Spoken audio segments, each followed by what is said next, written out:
Imagine investing $10,000 into one of the hottest AI companies in the world. A few days later, you wake up, open your portfolio, and nearly 10% has disappeared overnight. Most investors immediately think one thing: I made a mistake. But what if I told you that sometimes the biggest opportunities appear when someone else thinks that something is broken? Yesterday, Micron shocked the Wall Street. The stock plunged more than 10% in a single trading session, wiping out nearly $130 billion in market value. Social media immediately exploded, right? Everyone on X was like, AI is over. Memory demand is collapsing. The rally is finished. But here's the interesting part. Almost none of these headlines matched what actually happening inside the Micron's business. Today we'll separate facts from fear and answer one simple question. Did Micron's investment story actually change? Or did Wall Street simply overreact? If you enjoy breaking down companies beyond headlines, you're probably going to enjoy what we do here every single day. So consider sticking around by dropping a like and subscribing to the channel with all notifications, and let's dive right into it. So, one of our Finance with Bera members left a comment after yesterday's move. He said, "Bera, I finally built enough confidence to buy Micron after earnings. And now I'm down almost immediately." Honestly, I think thousands of investors felt exactly the same. Because on the surface, the sell-off made absolutely no sense. Let's look at what actually happened. Number one, Micron had just delivered one of the strongest earning reports in company's history. The revenue exploded, margins expanded dramatically, and management raised guidance again. Number two, the company continues signing long-term strategic customer agreements that lock in future demand. 2028, 2029, 2030 are the numbers being spoken at the earnings. That makes earnings much more predictable than they used to be. Number three, analysts were not downgrading the business. In fact, many actually increased their price target after earnings. So, why would the stock suddenly collapse? Because the stock market does not move on fundamentals. It also moves on expectations. And expectations had become incredibly high. Micron wasn't just a good AI stock anymore. It had become one of the biggest winners of the entire quarter. When that happens, institutional investors often do something retail investors underestimate. They simply lock in profits. That's exactly what yesterday looked like. Not panic about Micron's business, but profit taking after one of the greatest semiconductor rallies we have ever seen. And there was another trigger what made everything even worse. So yesterday was not just about Micron. AMD fell sharply, Intel also dropped pretty heavily, and semiconductor equipment companies like Lam Research and Applied Materials also sold off aggressively. That immediately tells us that something important, that this wasn't a company-specific thing. This was a sector-wide issue. So what changed? Reports suggested that Meta may start renting out excess AI computing capacity. Now think about Wall Street, how it interprets that. If one of the world's biggest AI spenders has unused capacity, could AI infrastructure spending finally be slowing down? That question alone was enough to scare traders. But here's where I think investors need to slow down. Renting unused capacity is completely different from canceling future AI investments. In fact, it could actually improve returns on assets that are already built. Think of it in this way. Imagine someone owns an apartment, right? If one of the rooms is empty, renting that room doesn't mean the apartment suddenly become, worthless.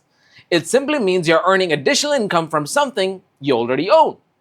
The same logic applies here.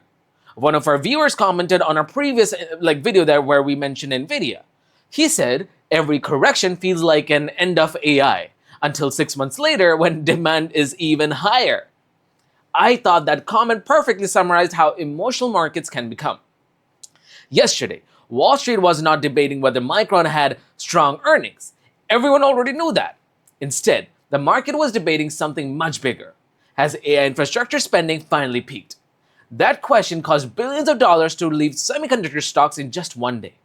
But here's the twist. While investors were selling Micron, something else happened that almost nobody's talking about. And in my opinion, it might actually be the strongest bullish signal for the company going forward. That's where the story gets really interesting.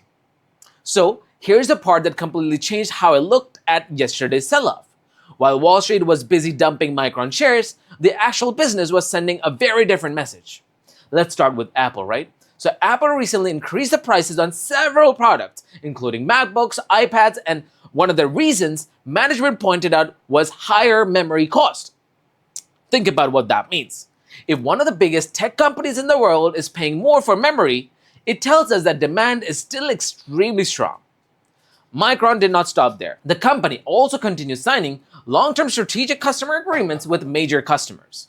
Management says these agreements represent roughly $100 billion of future revenue over their terms, with pricing floors that reduce volatility memory companies have historically faced. Why does that matter? Because memory has always been known as one of the most cyclical businesses in the semiconductor industry. I mean, prices go up, prices crash, profits disappear, then the cycle starts all over again. But AI may be changing that cycle. Instead of buying memory quarter by quarter, large customers increasingly want guaranteed supply for years to come. That creates better visibility for Micron. So one Finance with Bera member recently shared something that really stood out. He said, "Earlier, I looked at whether revenue was growing. Now I ask whether the company has predictable revenue." That one sentence explains why these customer agreements matter. Predictable earnings usually deserve much higher valuations over time. So while everyone was watching the stock chart, the business itself continued strengthening. But no investment is perfect. There are risks, and investors need to understand that. So, whenever a stock falls 10% in a day, it's easy to become either extremely bearish or blindly bullish. I think both approaches are dangerous. Let's look at the real risk, right? Number one, there is now an antitrust lawsuit involving Micron, Samsung, SK Hynix, alleging coordinated restrictions in DRAM supply. At this stage, these are just allegations, not findings, and these cases often take years to play out. It's something to monitor, but it doesn't suddenly erase Micron's earning power. Number two, competition remains insane. SK Hynix continues to lead the high bandwidth memory market, and its planned US listing could attract fresh investor attention. That's healthy competition. It also means Micron has to keep executing. Number three, valuation. This is probably the biggest risk in my opinion. Even after yesterday's decline, Micron hasn't had an extremely good run. When expectations become extremely high, companies don't just need good results. They need exceptional results every single quarter. That's a difficult standard for any business. Even though analysts are raising prices, we have to be careful with that. One of the viewers commented in our older Finance with Bera video is that he said, the hardest part isn't buying a great company. It's buying at the right expectation. I could not agree more.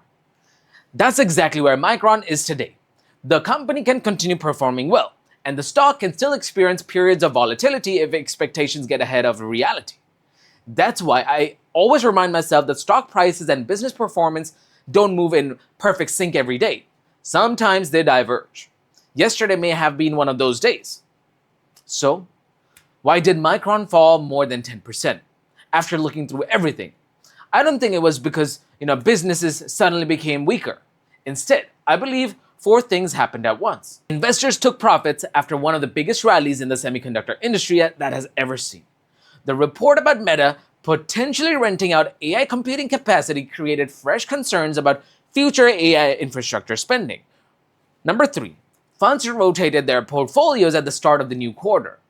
Number four, some uncertainty around valuation, legal headlines, and competition gave traders another reason to sell. But here's what didn't change. AI memory demand remains strong. Customers continue locking in long-term supply.